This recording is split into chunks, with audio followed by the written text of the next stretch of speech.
Well, Arvind, good morning. But first of all, good morning to everyone here. Isn't this fabulous? When I think about P33 and its origins and imagining where we would be, 5, 6, 7 years later, it's really extraordinary to see P33 and the efforts to lead the Global Quantum Forum and to get you here, and to see all the progress here in Chicago. So I just want to start by giving a shout out to Brad and the P33 team. Come on, let's give it up. So Penny, I gotta say, first, let me add my thanks to the audience and to P33, but also, isn't it remarkable that we're sitting here and Chicago is now at the epicenter of the conversation on quantum? Yes, that is so incredible.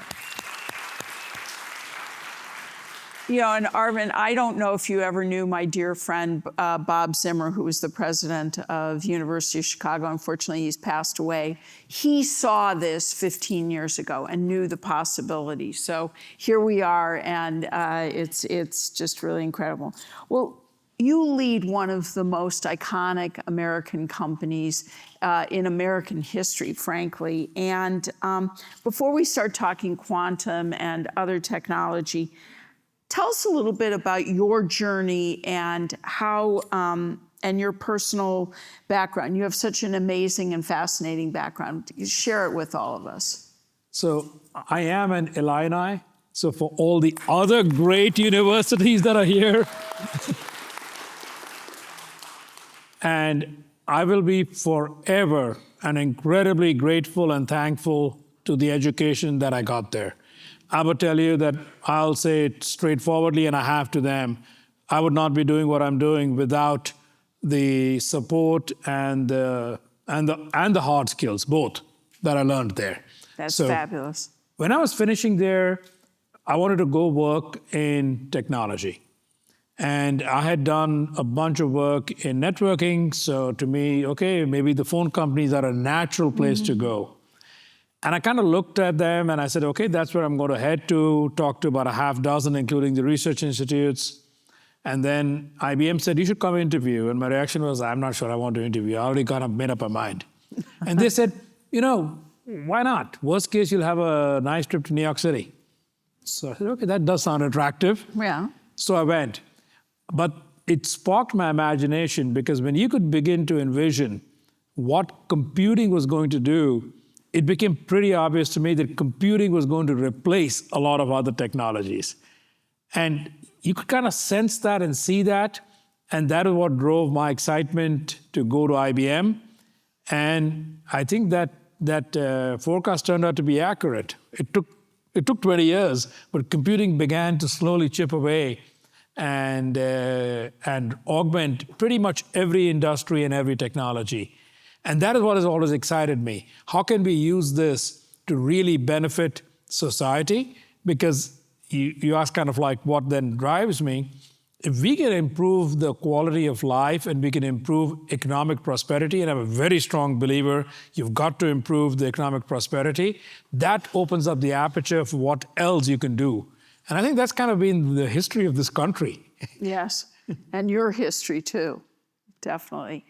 So your leadership at IBM has, just been credited with producing a historic turnaround, frankly. How's it a different company today? What were you aiming for, and where are you? What did you inherit? Where are you going? So it seems kind of funny to say it, but I think we are the only technology company that's 110 years old, 115, but I'll round down to 110. Because most people seem to think that, okay, these technology things come and go. You kind of make it through one era of technology. You can rise to incredible heights, but unclear whether you can ever make it to a second. So you got to sit back, and when I came in, let's be candid, the company was iconic. It was well known. There wasn't a place you couldn't call on with the IBM name and brand. That didn't mean that people kind of put you in the forward bucket. They kind of put you in the more of the legacy, okay, I got to live with you, but I'm going to try to shrink it down. And I'm a firm believer, companies are either going to be slowly declining to oblivion or inflecting up. there's not actually a stable ground in the middle where you can sort of muddle along. There just is not. So if that's the case, then you've got to take some hard bets and say, what's the core? And the core of IBM has never been a single technology, even though there's many that we're incredibly proud of. The core is, our goal is to help our clients use technology to improve their business. It's not a product-based business, as in let's take a product and sell it to 1 million people. It's about how can I help a client improve their business.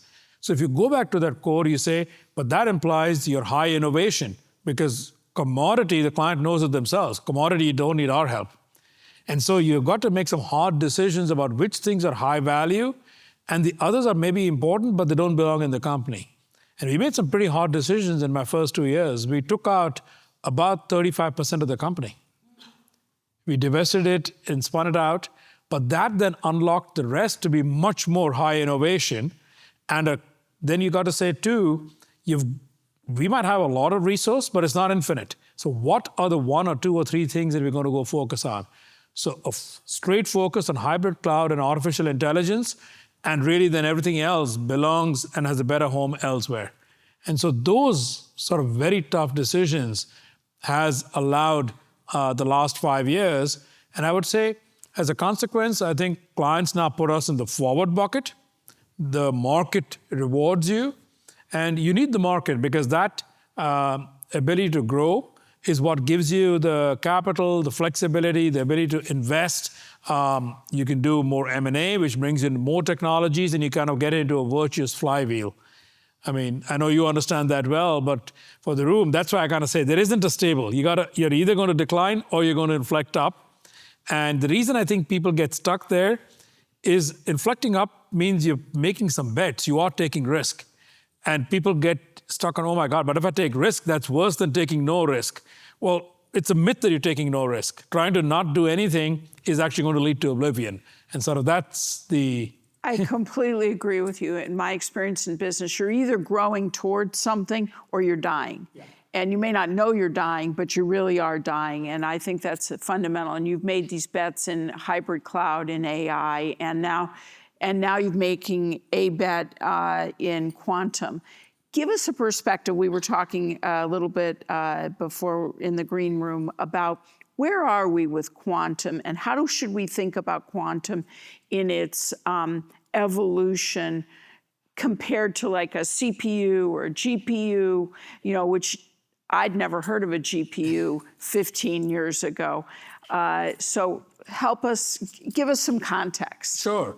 So I'm going to begin with a sports analogy because those are normally easy for most people to comprehend. So if you take a baseball analogy, I would tell you that cloud, which is perhaps the way that CPUs reach most people, is in the 5th or 6th innings. It's not done, but in the 5th or 6th innings, you have a pretty good sense of who are the hot players today, where the game is going to go. Not exactly predictable, but probably a pretty good feeling of how it's going to play out. That's where it is, but still 3-4 innings to go. AI is in the 1st innings. So the game has started. You have no idea who's hot. You have no idea who's going to pitch well or who's going to bat well or who's going to catch well today. But the players are on the field and it's going to go. And it is going to go, meaning the game is there. You're in the major leagues. The lights are on. Quantum is kind of coming out of high school, if I was to use that analogy. So you kind of know that it's going to come. You have some sense. It's a little murky. You got some things that allow you to predict, which of these, I'll call them kids, is going to perhaps do well because they have some record in high school. But that doesn't mean it's deterministic and you can exactly. So just from a business analogy, that's kind of how I would sort of put it. Okay, I'm going to pick up on your high school analogy. So most of our children, when they get out of high school, you would say they're coming of age. Why is quantum coming of age now? And what are the near-term applications and what's the bigger picture, longer-term applications? So, Penny, I think you're being very polite. You're asking, is quantum going to be real or is it still a science fiction experiment? I think when you say, is it coming of age? So on the first part, and then I'll address which I think will be the near-term applications.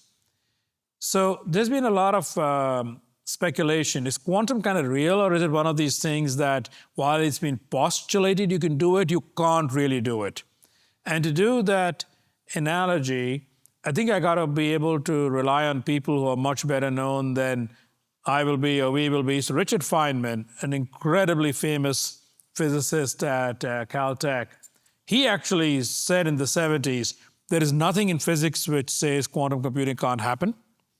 And he went further to say, and if you want to simulate nature, you will need a quantum computer. His language is a little bit more colorful if you go look it up. And because he was actually convinced you cannot simulate nature on normal computers. And that turned out to be true. It blows up. So to give you a simple, and I always use this very simple analogy, a lot of people, not everybody, love either Coke or coffee, your caffeine of choice. We know the caffeine molecule. It's not a very complicated molecule. We have no idea how it works or why it works or what its properties are, except by empirical observation. Why? It's 160 electrons, and just that smaller molecule, forget the ones with thousands of electrons, you cannot simulate on a classical computer. It would just completely blow it up. It's impossible.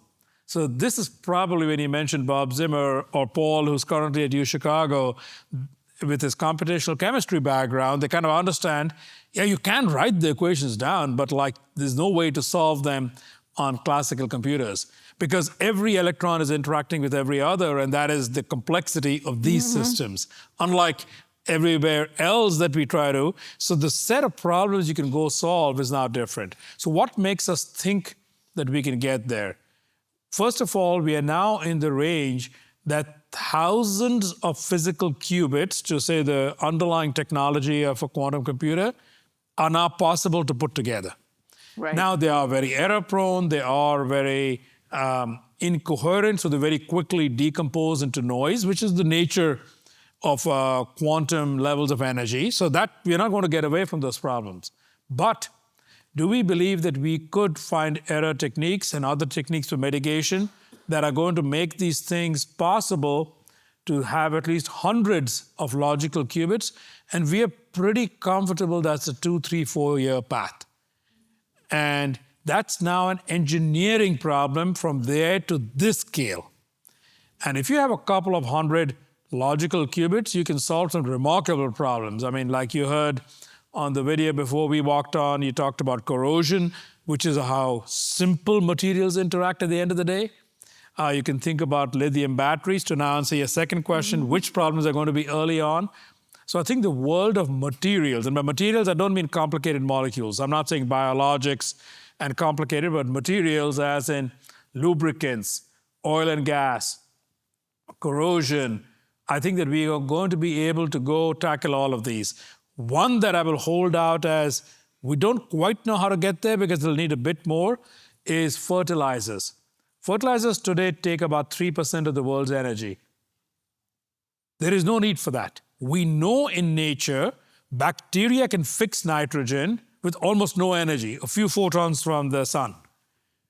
Okay, what is the process whereby they do it, whereas we take an incredibly energy-intensive process with ammonia and the Bosch-Haber process to go fix nitrogen?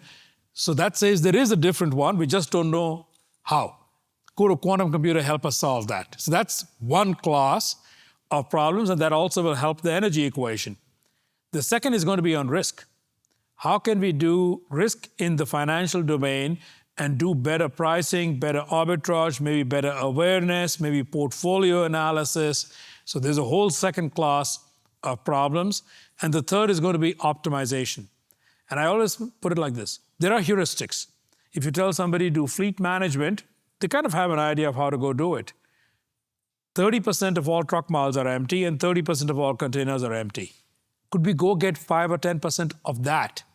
And then suddenly you get that much reduction in waste in the physical economy. So those to me are the three, probably in that order, as the first few years of quantum.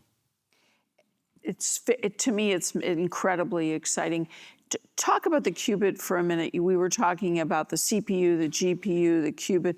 where are we, before we'll step back a little bit and talk about AI for a minute, but tell us, where are we in the development of the qubit relative to the others, and how do you see that playing out?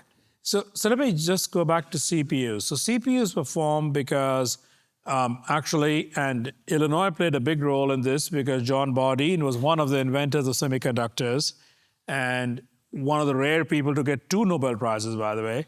And he was here, and he was one of the inventors of semiconductors. Semiconductors gave rise to the transistor, which is a carrier for digital logic, and that helped both CPUs and GPUs. Amongst them, there were 10 competing technologies initially. People have forgotten this now because that was 60 years ago. Are we going to go on silicon? Are we going to go on germanium? Are we going to go on gallium arsenide? Are we going to go on silicon germanium? And there was a whole debate of what transistor structure, what materials, but basically silicon won for CPUs and GPUs. Transistor structures kept evolving, and that digital logic structure gave us both those technologies. So to Penny's question, the debate now is, well, what's the technology for the underlying fundamental qubit first, or quantum, think of it as the core, or the equivalent of the transistor for a quantum technology. And so the debates, I think, and it's wonderful that people are trying all of these approaches. I'm actually pro it. We're picking one right now, but the fact that, and Jeremy was here before, with PsiQuantum is doing another alternate technology. There's third technologies around trapped ions. There's fourth around Majorana, which is a new kind of particle that has been postulated, has been maybe kind of found, I will say, but not yet to the point where it's mature and it's easy to replicate. IBM is betting on superconducting qubits. So these are more macro scale materials, but you got to drop them down in temperature to get the superconducting properties to show up. But the advantage is you can build them on a normal semiconductor line. So we know that manufacturing at scale is going to be easy because it's a standard semiconductor process. Yes, there's some recipes in there that are secret, but it's a standard process with standard tools.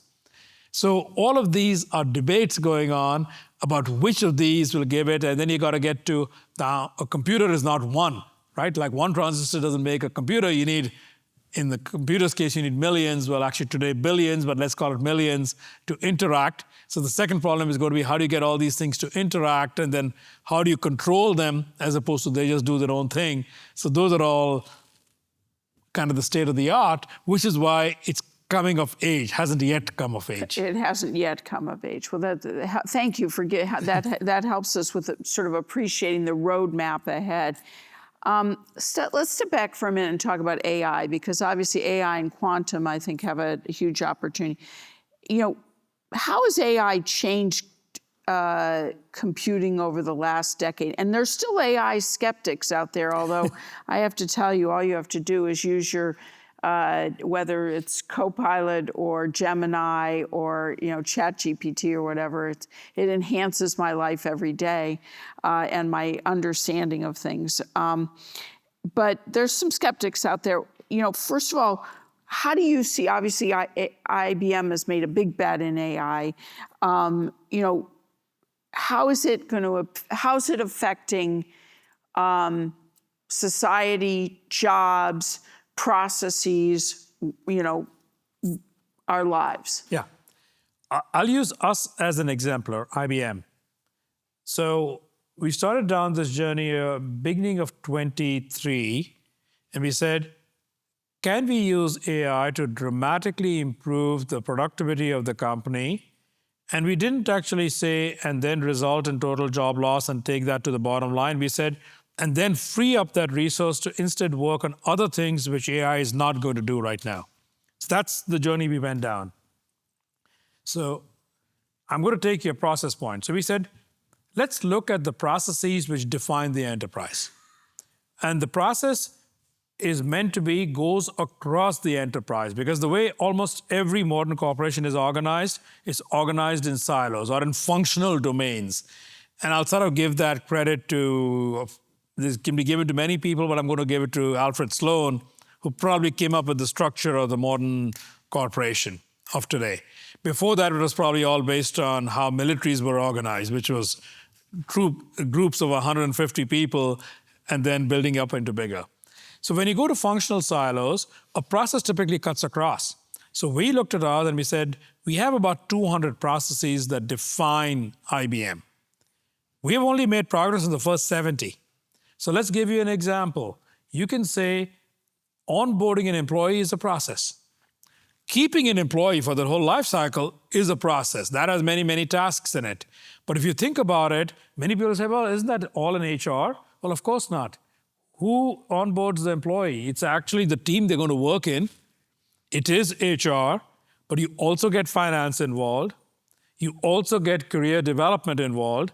Employees are going to go across many different, I hope, domains in their career. So it cuts across all of those. And we said, okay, let's look at the keeping an employee and can we begin to simplify that process? And as a consequence, you can take out a lot, but you have to go across many different domains. And we have gone and done that. An example we're working on right now is contracts. How do we take a contract that we have between us and a client? So who gets involved? The sales team gets involved because they are the ones who are talking about doing something with the client. The lawyers are involved because in the end, if it's big enough and large enough, people put lawyers on both sides because people worry about what are all the edge cases.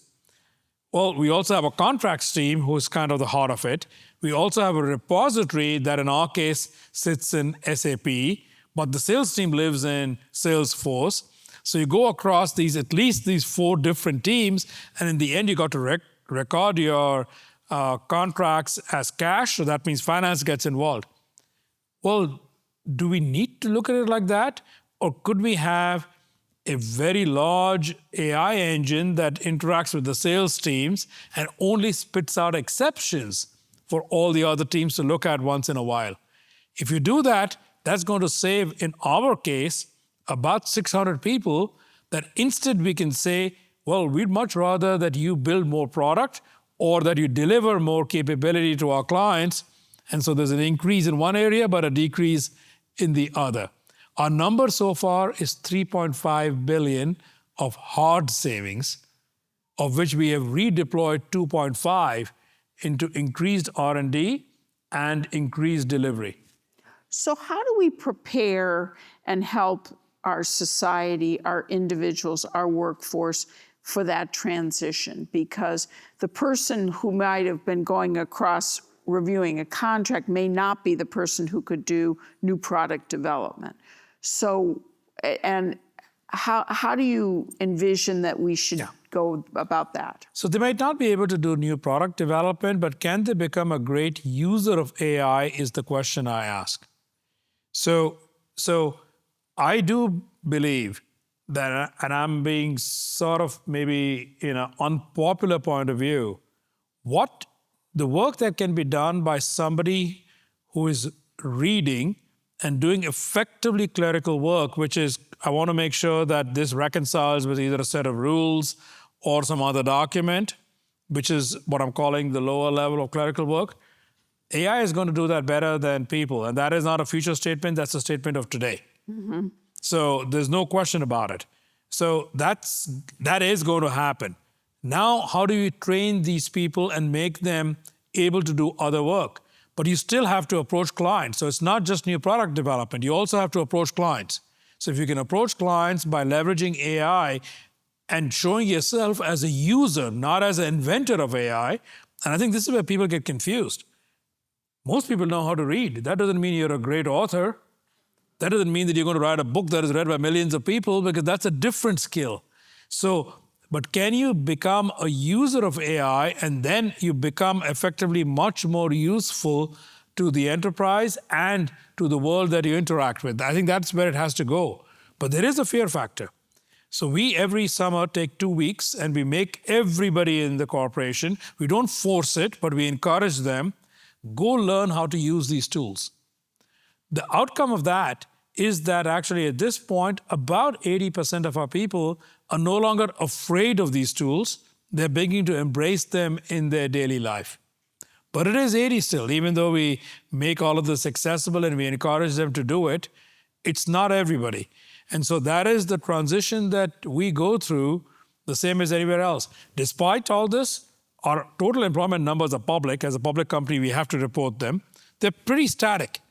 So we have done the movements, but the employment is still there. And we hire 20,000 people a year or more. So that's fabulous. And you're setting a great example for corporations across our country and across the world.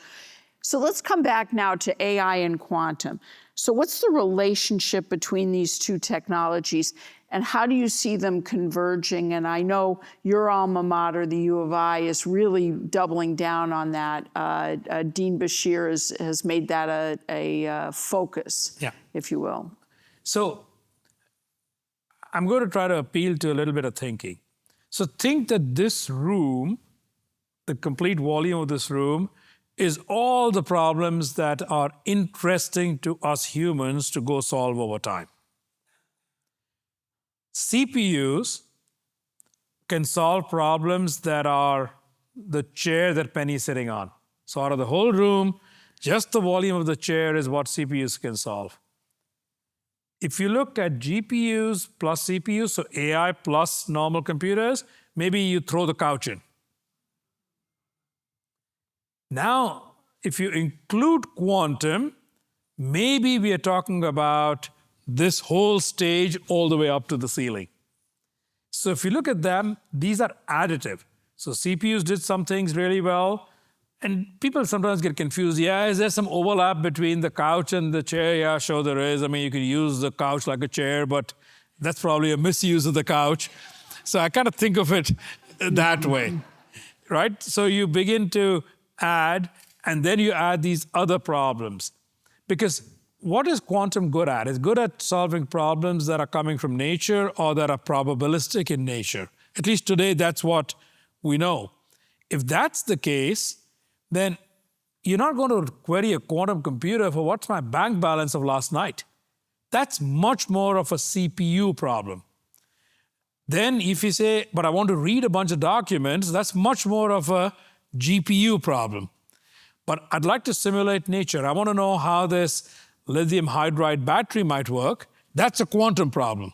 It might actually ask the AI machine, oh, tell me about some things that some people have tried. It might actually say, oh, and here is just a straightforward computation, and the CPU should go do that.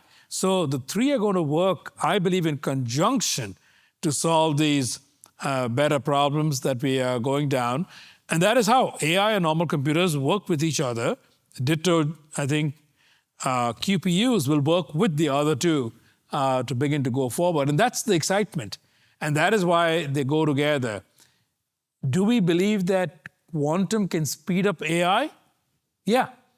There's some really clever math work that shows that quantum may be able to get to AI and do things using much less energy and with smaller systems than we need today.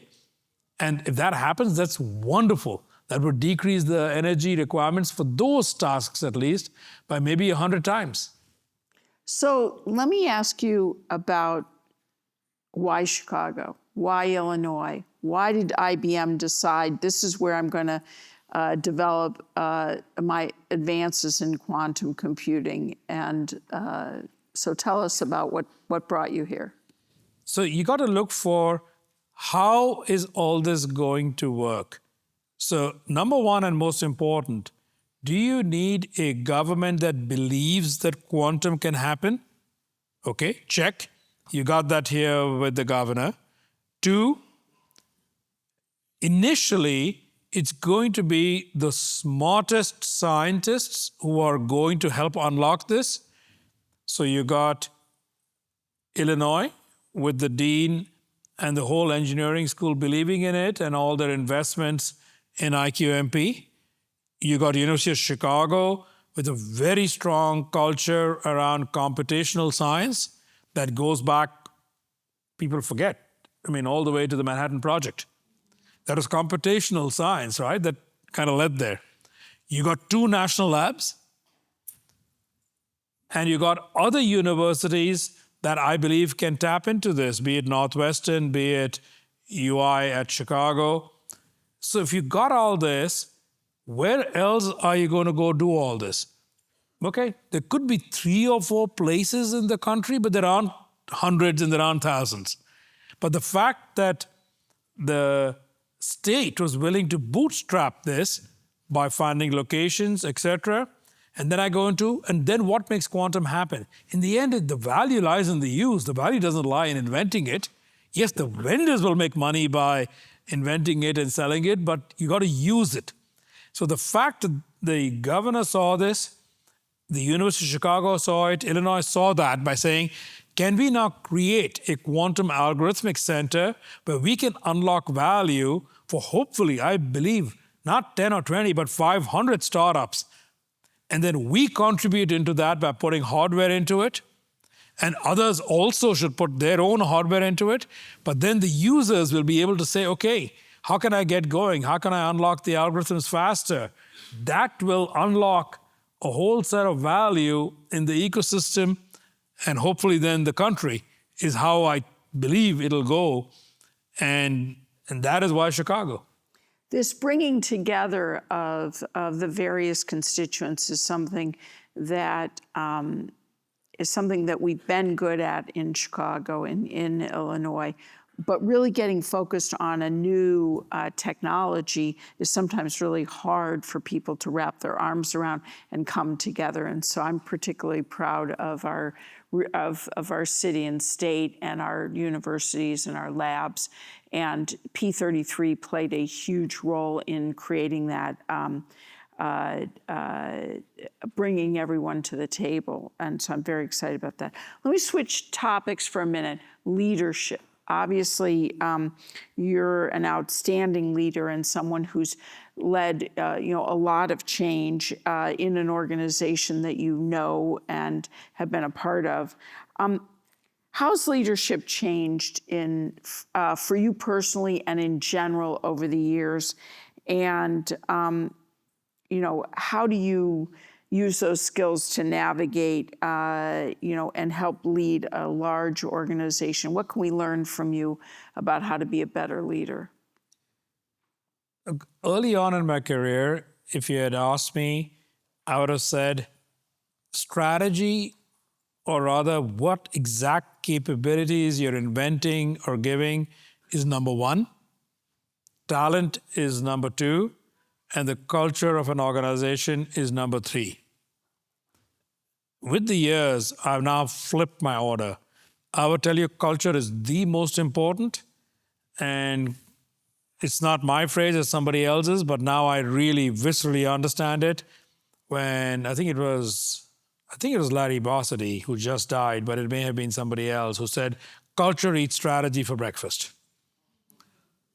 And the reason I say that, and while I had my words and I had my ways of pushing, I did read this book by Andrew McAfee, who probably channeled it in much better words than I ever could. It's called The Geek Way. But he talks about 4 principles. And the principles are really, to me, in the end, they're about how do you make an organization take more risk, is really, I think, the heart of it. But he tried to lay it out in sort of 4 principles so it's easy to follow with a sort of a recipe and a framework. And speed, openness, ownership, and science were sort of the 4. By science, he really meant, can you be data-driven, not just make seat of the pants or this thing. Openness was about really letting the whole organization involve itself in making a decision. And I loved I think it's not from him originally, but he called it the HIPPO principle. The HIPPO is the highest income paid person is what he was trying to do. But we often see there are rooms where the senior most person gets to make the decision. Well, they may not be the one with the most expertise on the topic. So how do you let an organization let people sort of flourish in there? Ownership is often because do people want to take a topic and run it? And I think the quote attributed to Hannibal, who tried to fight the Romans 2,000 years ago, is the most apt. He said, I will find a path, which is what many people try to do, or make one. In his case, because coming to Italy through the sea was impossible. All the ports were well defended. Coming at it through the land was impossible. I mean, the Roman legions were famous. So you got to come through the mountains. So you got to come through the Alps because that's the path nobody had bothered to defend. And so I will find a path or make one but by the way, it's many times people talk about sort of having a maniacal obsession with getting it done. It's grit is maybe a more polite phrase of putting it. But a lot of people we find who are very successful, they have that ability to think about, okay, how do I get to this end goal? So you got to channel all that. But in the end, the culture is about how do you take more risk? And I think in the end, it gets down to another famous Chicagoan, Michael Jordan, who played for the Bulls. Michael Jordan was perhaps the best basketball player of all time. His shooting percentage was, anybody knows? 49. Yeah, I was going to say less than 50. Yeah. But he took a lot of shots at goal. Yeah. That to me is the ability of taking risk. So if you're risk averse, and unfortunately, I think most business culture thinks, no, I got to be like 90% sure I'll get it. He would have done maybe shot for 10 baskets a game, as opposed to he was doing 70. His percentage is 49, but that still results in a much better overall score. Yeah. And I think that's the analogy. Sports are good analogies because often really successful people in sports, they're in the 40 to 50% range. But they are not, But their speed is incredible. Yes. And I think that is where I think business has to unlock. And we use all these tools to get much more speed and then a totally better outcome, but there's a lot of failure in there. And so you got to be okay with failure. So talk a little bit about culture, because obviously taking large organizations and getting them to a culture of taking risk, of speed, of taking ownership, and the other principles that you talk about, that's not easy. All of us are aspiring to do that. Tell us about the culture at IBM and how you've tried to influence it and make it such a strong force in the marketplace. So I think that if you're going back and you yourself said, look, either you go to oblivion or you can grow. If you try to stay in the middle, what happens is you begin to build an insular culture. Yeah. Every insular culture on the planet forever, doesn't matter which nation, which language, tends to become much, much more concerned with being risk averse because people begin to think that, hey, if I take risk and if I fail, then I'm not going to be part of this. So you've got to say, no. Growth is the only thing that matters. And in order to unlock growth, you're going to get rewarded with all these principles. It's got to come top down and bottom up both. You've got to tell people, and I use examples of failures to celebrate so that it creates a culture where people believe, oh, okay, it's actually okay to fail. It's okay not to be perfect. And it's okay not to succeed every single time you try, because if you don't do that from the top, then the organization tends to think, oh my God, I got to be perfect. But that way it's much slower. You're going to get much less done. You're always going to need more people. And to me, there's no such thing as not failing, because you can think that that's what you're trying, but you're probably actually failing a lot along the way, just not in a way that's visible. So you got to celebrate failure as the way to go unlock that risk appetite in people. And as long as you're getting more success, like to the Michael Jordan analogy, than total failure, that works for the organization. I remember a team who came in and said, we can get this done. We think we'll take 18 months. We'll take this many people. I need all of. And the question to them was, could you do it in 6? And their answer was, well, we don't know. I said, why don't you come back in a couple of weeks and say, what would it take to do it in 6? And they came back to give them credit and said, look, if we added these 2-3 skills, because that's what our sort of unknown is, we think we can get it done in 6, but I can't guarantee it. I think maybe I'm 70% likely. You got to say, then go for it. And if you don't succeed, if it becomes 7 or 8, that's still 10 months faster than the first turn. I love it. And that's kind of what you've got to go unlock and do with people. And then slowly it begins to turn. I would tell you, I think we're halfway through that journey. We're nowhere near fully done, because there's a lot of, I call it organizational DNA that pushes back always to try to make it much more risk averse than is possible. So let me ask you a little bit about something I know that you think is really valuable, and I do too, the power of mentorship. And, you know, I've been blessed in my life, as I assume you have, with really incredible mentors. Who are some of the people that have helped you along the way, and what did you learn from them? Look, the list is long, I would say. I go back to my graduate school advisors. I've been lucky that at least one of them is still there at Illinois, Bruce Hayek, and I learned a lot from him. But I also think about the interactions I've had with people over the years, whether it's leaders in politics or in business, who are willing to just give you a couple of minutes sometimes on a topic. There's one I won't name. I remember when we were having a tough issue with the city of New York, and this individual just called me up and said, look, this is none of my business, but here's the advice I would give you. And the advice he gave was actually spot on in terms of how to deal with the situation. You also have to be unafraid to go out and ask for help. Like, who are the people who could help you navigate a tough situation? I think of some of the first few people who were my leaders when I came into my career at IBM. And I still interact with some of them. And they have given me incredible advice over the years. I remember one from about 10 years ago, and I was sort of maybe kind of complaining, like, look, this thing is really hard to do. I mean, like, people are threatening that we're going to fire you from the company if you try and do this.